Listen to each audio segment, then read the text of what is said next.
I'm going to give you a quick tip that's going to make your life so much easier. We all have big deals going on. We all have things that we need to follow up on. I want to give you the most skillful way that you can follow up with somebody and get a lot closer to closing that deal. And it's actually the easiest way. Too often we say things like, hey, I'm just following up. I'm just checking in to see if you guys want to move forward with the contract. Here's what I want you to do.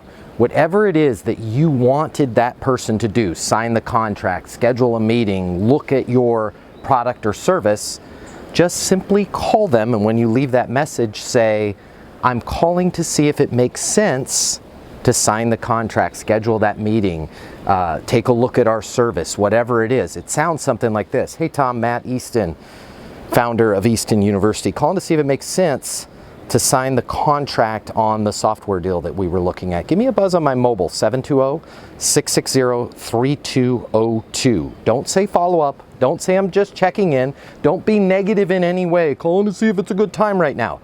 Calling to see if it makes sense to blank. You're going to find a lot more people are going to do the thing that you need them to do. My name's Matt Easton. Consider following me for more tips on how you can be successful in business and life.